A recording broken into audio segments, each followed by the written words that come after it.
저는 고린도전서 16장 말씀을 중심으로 나눔과 돌봄이란 제목으로 함께 은혜를 나누고자 합니다. 지난 6월부터 우리 고린도전서 말씀을 살펴보았는데 이제 막바지에 왔습니다. 오늘 바울은 오늘 말씀을 통하여서 우리에게 몇 가지 중요한 정보를 제공해 줍니다. 8절에 보면은 지금 이 편지를 쓰고 있을 당시 바울은 에베소에 머무르고 있는 것을 알 수가 있습니다. 3절을 보면은 바울이 지금 가고자 하는 목적지는 예루살렘인 것을 알 수 있습니다.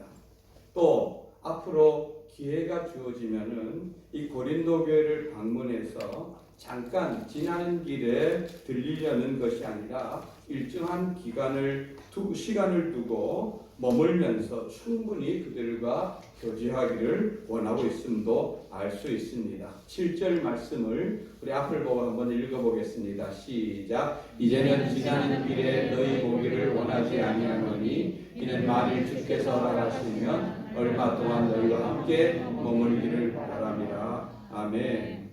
사도 바울은 이제 앞으로 인생에 대한 계획, 이제 지금 에베소에 머물고 있지만 예루살렘에 올라가고 싶다. 또 앞으로 만약에 기회가 되어진다면은 너희 고린도 교회를 방문해서 함께 너희들과 오랫동안 교제하고 싶다. 이런 그런 계획들을 말하는데, 그러면서도 아주 중요한 단어를 자신이 방문 계획 앞에 넣고 있는데, 오늘 말씀에 보면은 지나는 길에 너희 보기를 원치 않으면 이는 만일 주께서 허락하시면, 그죠?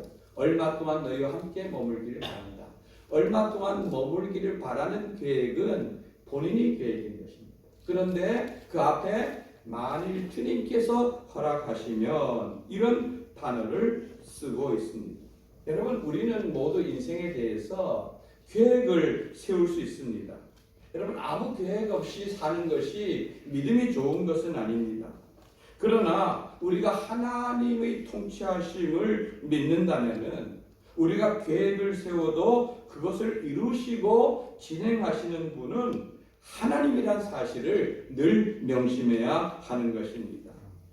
주께서 허락하시면 이것은 주님의 주권적인 인도하심에 내가 철저하게 복종하겠다는 뜻이 담겨 있는 것입니다. 우리 모든 삶의 영역에 주님의 통치를 인정하는 그런 복된 성도들이 되시기를 주님의 이름으로 축원드립니다.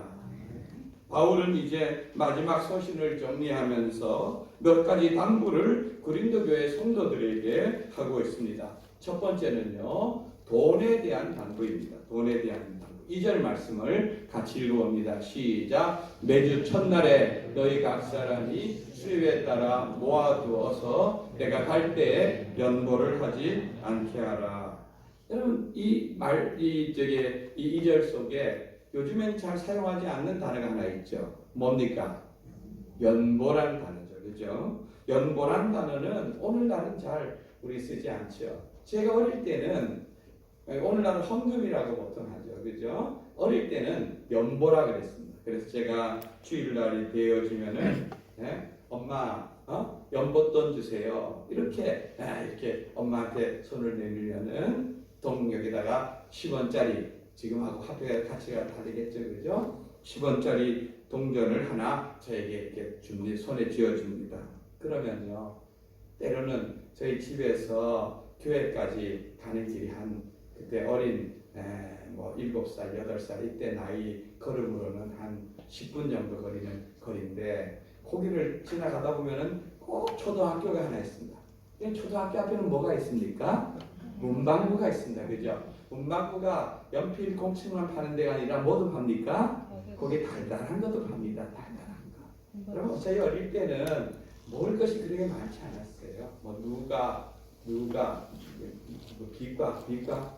그리고 동그란 이런 알사탕, 이런 알사탕 하나가 그 당시 한 5원 정도 했어요. 10원짜리 동전을 들고 가다가 가끔 그리로 빠지는, 그래갖고는 얼마나 달콤한 것이 유혹을 합니까? 그러면 그 알사탕을 하나 바꿔서 물고 5원을 갖고 이제 가서 이제 헌금을 하는 겁니다. 예? 그런 적이 매번 그런 건 아니고요. 가끔 있었습니다. 그래 오늘 제가 어제 설교 준비를 하다니까 이 말씀이 생각이 나면서 그때의 모습이 떠올라서 그때 하나님 회개했을까 생각해보니까 제대로 회개를 안 한 것 같아요. 그래서 오늘 새벽에 기도하러 나와서 하나님 그때 엄마가 10원 헌금하라고 했는데 5원 까먹고 5원 하나님께 바친 것 정말 죄송합니다. 회개합니다 하고 하나님께 회개했습니다. 사실 사람들이 돈이라는 것에 대해서 자꾸 가지고 있으면은 미혹을 받게 되어 있습니다. 이게 연약한 인간의 모습인 것입니다. 여러분, 이 연보라는 의미는요, 원래 의미는 어려운 사람이나 어려운 교회를 돕기 위해서 돈을 보태는 것을 의미하는 것입니다.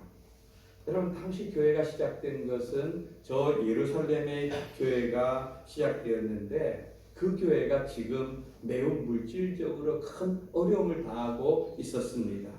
여러분, 우리 성경 사도행전 2장 3장에 등장하는 예루살렘 교회는 은혜가 풍성했을 뿐 아니라 물질도 굉장히 풍성한 모습으로 나타나고 있습니다. 물건을 서로 내 것 없이 나눠 쓰는 모습, 재산과 소유를 팔아서 교회 공동체에다 내놓고 서로의 필요를 따라서 가져가는 모습, 그리고 어렵고 힘든 그런 과부들과 어려운 사람들을 사도들이 나서서 돕다가 너무 힘이 들어서 집사님들을 세워서 그들에게 먹을 것과 쓸 것을 공급하여 주는 모습, 이렇게 멋진 정말 사랑의 공동체였던 것을 볼 수가 있습니다.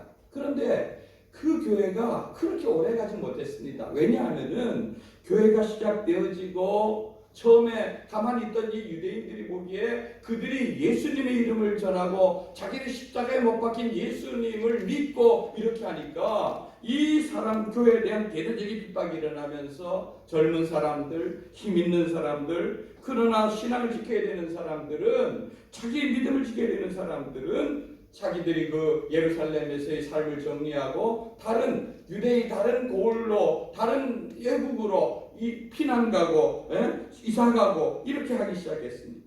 그러니까 남아있는 사람, 어떤 사람이 남아있겠습니까? 가난한 사람들, 오도 가도 못하는 나이 들고 병든 성도들, 이런 사람들만 대부분 남아있겠죠. 그렇게 하다 보니까 그들의 삶이 어려워졌습니다. 거기다가 사도행전 11장에 보면은 아가보라는 선지자가 일어나서 이런 예언을 합니다. 천하에 큰 흉년이 될 것이라. 그런데 그 흉년이 성경이 예언한 그대로 글라우디오 황제 때의 흉년이 들었습니다. 여러분, 그러니까 엎친 데 덮친 격이죠. 가난하고 헐벗고 이런데 흉년까지 들었으니까 얼마나 어렵겠습니까? 그런데 이때는 이미 바울을 통해서 복음이 저 터키 지역과 그리스 지역에 이렇게 전파되었는데 바울이 그 소식을 듣게 될 것입니다. 그래서 바울의 마음에 옳다, 이건 정말 좋은 교회다. 우리 이방의 교회들은 그래도 저 예루살렘에 있는 교회보다는 훨씬 경제적으로 조금 넉넉하고 이런데 이 교회가 우리는 돈을 모아서 저 어려운 성도들 돕고 그것을 통하여서 이방인이나 유대인이나 복음 안에서 하나라는 것을 우리가 이 교회를 통해서 알게 하자 하는 이런 기회를 삼아서 그 이방에 있는 교회들에게 초대 예루살렘 교회를 돕기 위해서 몇 년 후에 거기로 발탈 때에 너희들이 드릴 수 있는 연보를 각 교회별로 준비하도록 했던 것입니다. 여러분, 지금 저희들도 코로나로 말미암아 어려움을 당하고 있죠. 그러나 여러분, 우리처럼 이렇게 건물이 있고 성도들이 있는 교회는 지금 점심 식사를 못하고 그 다음에 구역 예배를 못 모이고 또 성도의 교제를 갖지 못하는 이런 어려움들은 있지만, 여러분 한번 생각해 보세요. 상가교회라든가 또 시골교회라든가 이런 교회들은요, 이거는 그냥 어려운 정도가 아니라 교회 전체의 그런 위기 가운데 있는 것을 알 수가 있습니다. 여러분, 상가라는 곳은 대부분이 상가라는 교회들, 상가의 교회들이 재정적으로 어렵고 또 처음 개척하는 교회고 이러다 보니까 상가는 예배를 모이나 안 모이나 매달 꼬박꼬박 월세가 지출 때에 나가야 되는 겁니다. 아마 상가를 빌리는 대부분의 돈들도 만약 전세나 돈도 많은 돈이 은행이나 이런 데서 차압을 해서 빌려서 거기에 나가야 되는 돈들, 이런 거는 코로나 때문에 뭐 봐주고 이런 게 없는 것을 알 수 있습니다. 중소도시야 그래도 몇십만 원이면 되어지지만 서울 같은 곳은 몇백만 원, 심지어는 몇천만 원까지도 월세가 나가야 되는 것입니다. 그러니까 이게 여러분, 그 모든 짐을 누가 결국 져야 됩니까? 결국은 성도가 없고 작은 교회는 목사님이 다 쳐야 되는데, 그렇다고 목사님이 뭐 다른 직업이나 뭐 돈을 찍어내는 기가 있는 것도 아니고, 이게 굉장히 어렵고 힘든 것이죠. 여러분, 미국의 여론기관에서 조사한 바에 의하면은 이 코로나가 끝나면은 5개 교회 가운데서 1개 교회가 영원히 문을 닫는다고 합니다. 이게 우리나라 얘기가 아니라 미국에 대한 얘기입니다. 여러분, 미국이라는 교회는 그래도 우리보다 경제적으로 훨씬 더 부유합니다. 미국이라는 나라는. 그렇기 때문에 이 정도인데 우리나라는 아마 이보다는 더 훨씬 심하게 나타날 것입니다. 그래서 한국 교회에서는 처음에 개척교회나 상가교회 이런 목사님들 속에서는 예배 모여서 예배 드리다 죽으나 모이지 못해서 빛에 넘어가나 이래도 죽고 저래도 죽으니 우리 같이 이때 모여서 같이 뭐 식사도 하고 이렇게 하다가 덜컥 코로나에 걸려서 본인들도 큰 어려움을 당하고 한국교회 전체에 충격을 준 것 또한 사실인 것입니다. 여러분, 우리 가까운 시골교회 한번 눈을 돌려봅시다. 시골교회는요, 대부분 성도가 나이 들고 경제적인 여력이 없는 그런 분들이 대부분인데, 또 나이분들은 코로나 위험성에 더 많이 노출되어 있으니까 밖에 있는 자녀들이 어머니 교회 가지 마세요, 아버님 교회 가지 마세요 이렇게 하니까 그분들마저도 교회 못 오니까 교회가 점점 어려워지지 않겠습니까? 그래서 저희 노회에서도 상가교회를 우리 노회가 한 110개 교회 그 정도 교회가 되어지는데, 그 상가교회는 그렇게 많지 않아요. 10개 정도밖에, 10개 안에 있는 대부분 교회들인데, 그 교회들을 돕기 위해서 교회에서 자립하는 교회들이 돈을 조금씩 모아서 한두 차례 돕기는 했지만 그것이 과연 그들에게 얼마나 도움이 되겠습니까? 그리고 삼척기독교연합회가 올해는 뭐 연합 행사라든가 부흥회라든가 아무것도 못하고 지나갔습니다. 그런데 얼마 전에 연합회 회장 목사님 지금 우리 그래도 시내에 있는 교회들은 이렇게 모이고 건물도 있고 그렇지만 시골에 있는 교회들 가운데서 어려운 교회들이 있는데 우리가 이럴 때에 그 교회들을 좀 도웁시다 이렇게 해서 시내에 있는 몇몇 교회들이 돈을 조금씩 모았습니다. 그래갖고 어제 전화가 왔는데 이제 이번 주 화요일 날 전달한다고 목사님 함께 참여해 달라고 전화를 왔습니다. 여러분, 저는 참 이 일이 참 귀한 일이라 생각합니다.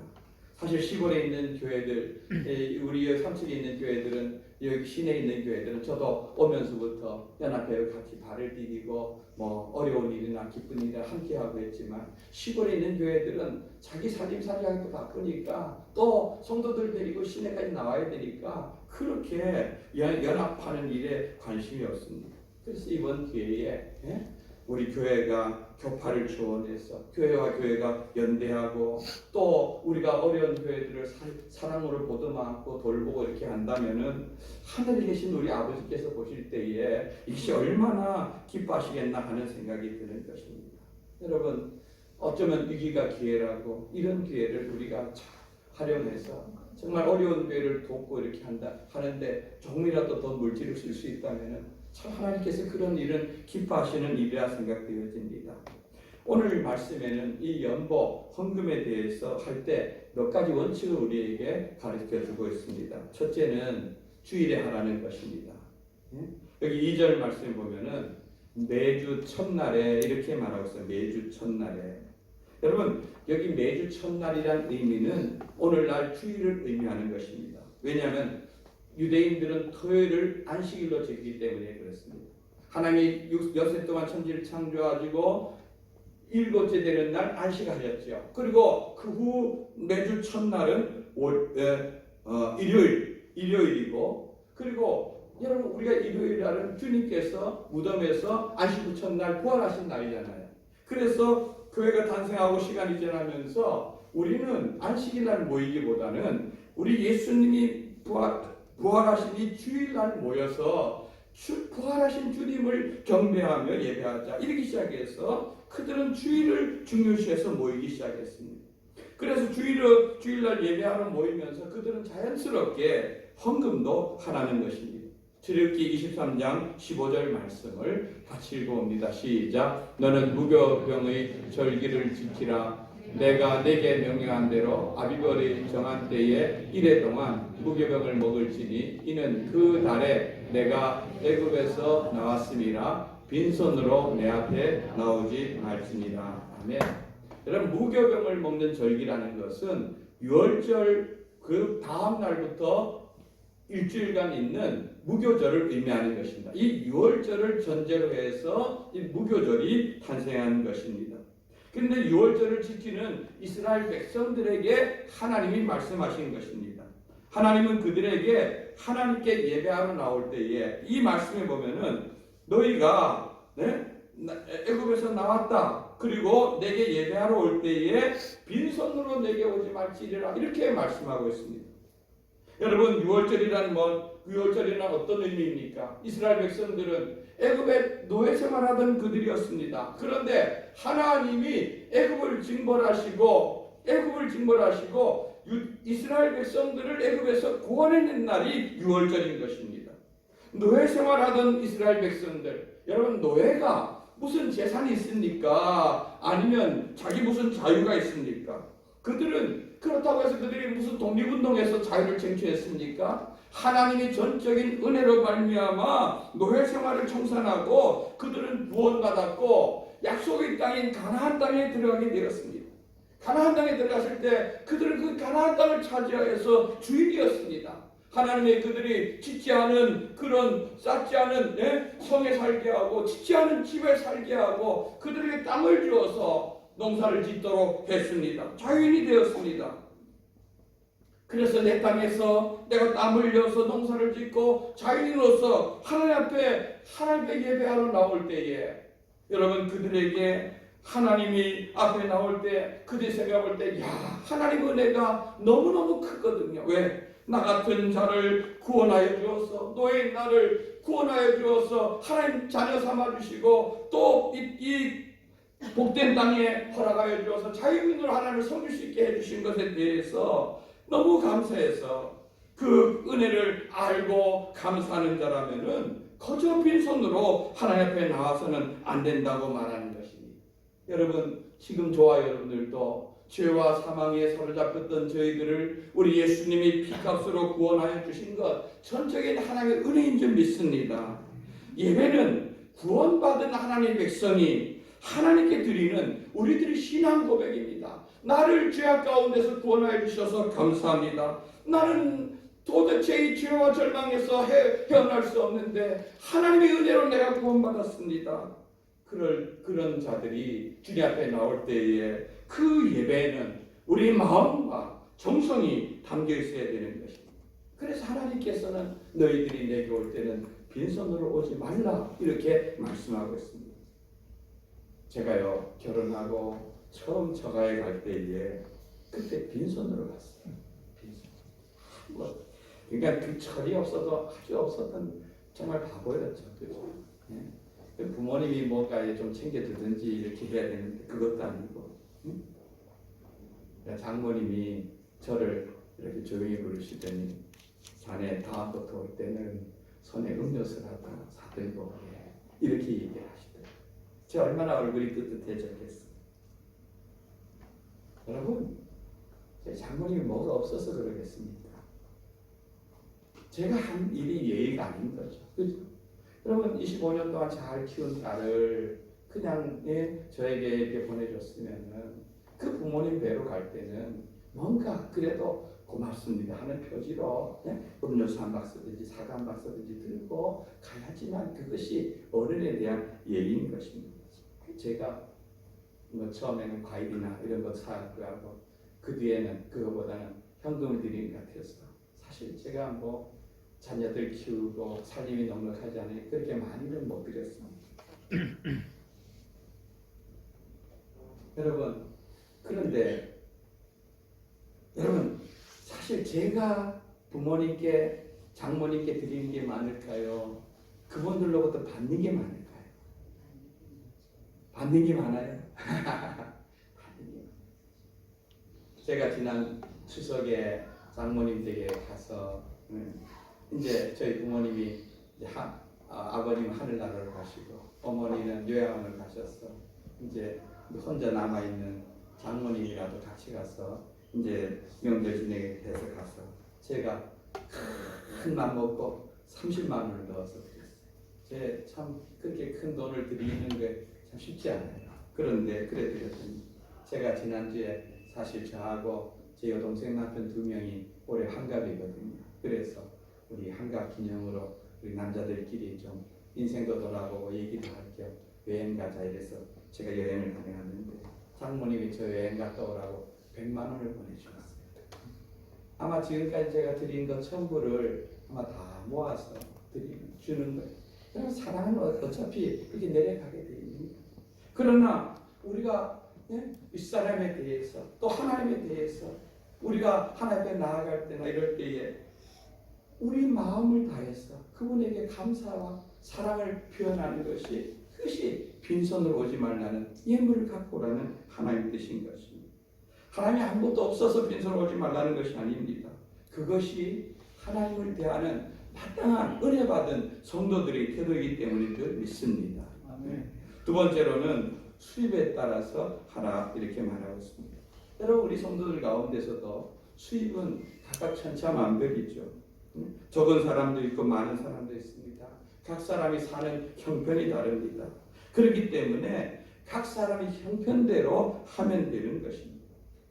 저희는요 우리 재정부가 따로 있어서 이렇게 주일날 정리해서 저에게 그걸 줍니다. 왜 주보에 실어야 되니까. 그래서 제가 금요일날 이렇게 그 주보를 넘기기 위해서 그 헌금한 사람들의 내역과 그걸 보다 보면 자연스럽게 헌금한 사람들 이름과 또 그들이 그 얼마를 헌금했는가 하는 걸 보는데 때로는 그걸 보면은요 우리 주일학교 아이들 중고등부 아이들이 고사리 같은 손으로 때로는 동전 몇 개, 몇백 원에서부터 몇천 원까지 이런 작은 어쩌면 작은 돈이죠. 그러나 어릴 때부터 그들 마음에 우리 하나님께 드리고 싶은 마음과 여러분 그 부모가 강요하겠습니까? 본인 마음에 하나님의 것을 하나님께 드려야 된다는 그런 마음이 있어서 그걸 드릴 때에 그걸 적는 제 마음에 가슴이 뭉클뭉클할 때가 한두 번이 아닙니다. 왜 그렇습니까?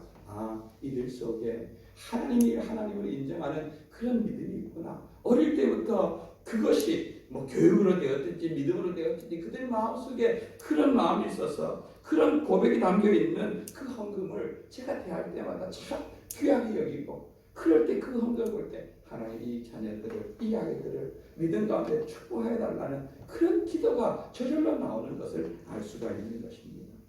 세 번째는요 준비하여 하라고 말하고 있습니다. 미리 모아두라. 여기 2절에 보면은 따라 모아두어서 수입에 따라 모아두라는 말은 미리미리 준비하라는 것입니다. 여러분 고린도후서 9장 5절 말씀 한번 읽어봅니다. 시작. 그러므로 내가 이 형제들로 먼저 너희에게 가서 너희가 전에 약속한 연보를 미리 준비하게 하도록 권면하는 것이 필요한 줄 생각하였노니 이렇게 준비하여야 참 연보답고 억지가 아니니라. 아멘. 여러분 헌금은요 미리 준비했다가 하나님께 드리는 것이 바른 헌금이라는 것입니다.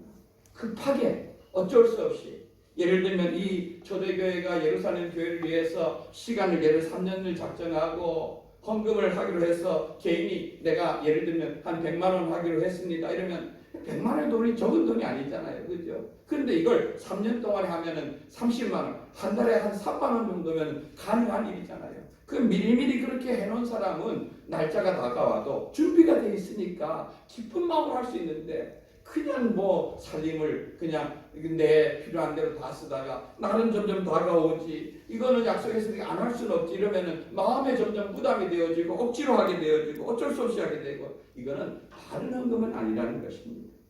미리 할 준비해서 드릴 때에 그것을 하나님께서 기뻐하신다는 겁니다. 여러분 하나님께 드리는 헌금 억지로 하지 마십시오. 사람 보기 위해서 하지 마시기 바랍니다. 그런 헌금은요, 교회 살림살이에 조금 도움은 될지 몰라도 그런 헌금 하나님 받지 않으십니다. 저는요, 참 하나님께 헌금 드리는 게 참 기뻐요. 예? 제가 더 많은 것을 드리지 못해서 그렇지 어떻게 하면 더 많은 것을 드리고 싶을까 하는 그 마음은 하나님께서 아실 거예요. 저와 여러분들이 하나님께 드리는 예물이, 예? 아벨의 제사처럼 정말 하나님께서 흥량하고 기뻐 받으시는 그런 예물이 되기를 주님의 이름으로 축원드립니다. 두 번째는요, 사람에 대해서 바울은 당부하고 있습니다. 지금 바울은 자기가 지금 예루살렘을 향해서 가려는 마음을 갖고 있고, 그래서 이 고린도 교회 디모데를 파송합니다. 여러분, 바울과 디모데의 관계는 너무나 잘 아시죠? 이 복음을 위해서 좋은 동역자였기도 하고 스승과 제자 사이이기도 한, 어쩌면 아버지와 아들 같은 사이가 이들인 것입니다. 바울이 개척차로서 바울은 치고 그러고 나간다면은 이 디모데는 뒤에서 그 영혼들을 돌보고 세우는 일을 이렇게 하였습니다. 어쩌면 바울은 아버지 같은 역할을 감당하였다면은 디모데는 어머니같이 토닥거려주고 감싸주고 이런 일을 했습니다. 성경에 나타난 디모데의 모습, 그런 성품을 보면은 굉장히 내성적이고 여린 그런 마음의 소유자인 것을 알 수가 있습니다. 그렇기 때문에 바울은 이 고린도 교회에 디모데를 보내면서 여러 가지 걱정이 드는 일이, 그 마음에 여러 가지 걱정이 드는 것입니다. 왜냐하면은 우리가 살고 본 대로 고린도 교회는 문제는 다 있는 교회가 아닙니까? 이런 문제, 이런 또 파랑이 나누어져 있고 이런 교회에 이 나이 어린 디모데에 가서 과연 그들을 잘 수습하고 그들을 잘 세울 수 있을까, 감당할 수 있을까 하는 그런 염려가 생긴 것입니다. 그러나 분명한 것은 디모데도 성격과는 관계없이 주의 일을 힘쓰는 자, 오늘 말씀에 10절에 보면은 그도 나와 같이 주의 일을 힘쓰는 자다 이렇게 표현하고 있는데 그런 자인 것을 알 수가 있습니다. 그래서 이 디모데를 보내면서 성도들에게, 고린도교회 성도들에게 디모데를 대할 때에 조심하여서 그가 두려움 없이 너희들이 일할 수 있도록 대해달라 이렇게 부탁하는 것입니다. 또 11절에 보면 그를 멸시하지 말아라. 그가 나이가 어리다고 그가 외적으로 잘 이렇게 모든 것을 이렇게 표현하지 못한다고 해서, 어리다고 해서 무시하거나 멸시하지 말아라 이렇게 부탁하는 것을 볼 수가 있습니다. 여러분, 저도 어쩌면은 이 바울과 디모데 두 사람 비교해 보면은 저는 디모데하고 정말 훨씬 비슷한 그런 사람인 것을 알 수가 있습니다.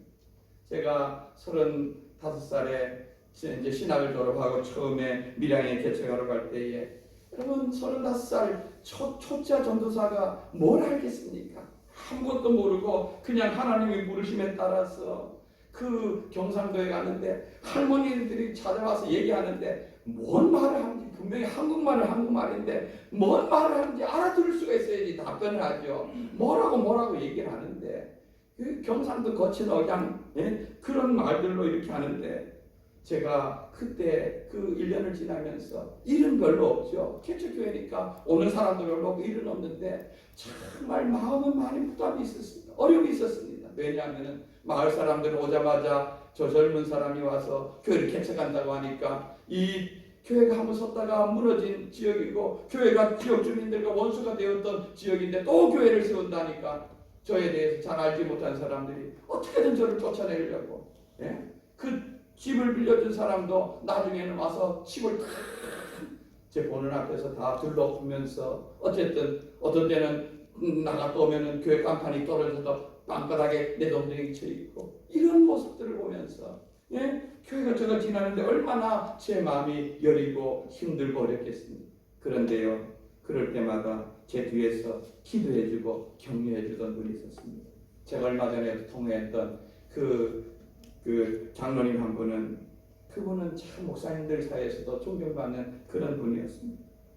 35세 새파란 전도사가 낯선 땅에 와서 거친 경상도 억양을 들으면서 힘드는데, 그분은 새벽 예배를 마치고 한 7시나 8시쯤 되면 꼭 전화를 주어서 전사님 힘드시지요? 저희가 뒤에서 기도하고 있습니다. 힘내세요. 이런 하는데 제가 3번 그분에게 전화를 받았을 때 참 공교롭게 그때 제 마음이 가장 힘들고 94년도 제가 거기 내려갔는데 그때 여름에 얼마나 더웠습니까? 예? 아내는 이제 둘째를 출산하러 강원도에 가고 혼자서 남아있는데 정말 잠도 제대로 못 자고 이런 그런 환경 속에서 내가 견뎌내야 되는데 그러기 위해서 힘들고 어려울 때 그분이 격려해 주었어요. 예? 그 격려가 저에게 얼마나 큰 위로와 힘이 되었는지 모르는 것입니다.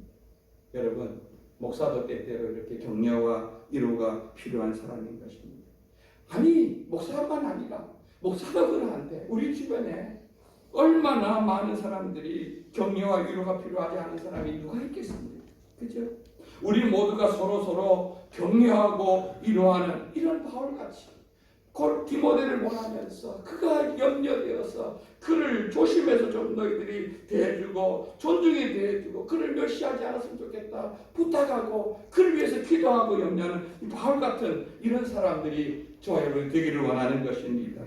지금 교회 안에는요 질병과 생명을 사투를 벌이고 있는 힘겨운 전투 중에 있는 성도들이 있습니다. 그런 성도들 위해서 여러분 기도를 아끼지 마시기 바랍니다. 격려를 아끼지 마시기 바랍니다. 여러분들이 한 번, 두 번 주는 그 전화가 그분들에게는 큰 위로와 힘이 될 줄 아는 것입니다. 그리고 우리 주변에 서로에게 우리 서로 격려해서 이 어려운 때에 지금도 교회 못 나오는 믿음의 연약한 성도 여러분들도 한번 격려해서 우리 이럴 때일수록 더 힘내고 믿음으로 이겨나갑시다 할 수 있는 그런 우리가 되기를 원하는 것입니다. 그렇게 해서 우리 교회가 함께 믿음 안에서 세워져가는 그런 복된 공동체가 되기를 주님의 이름으로 축원드립니다. 아멘.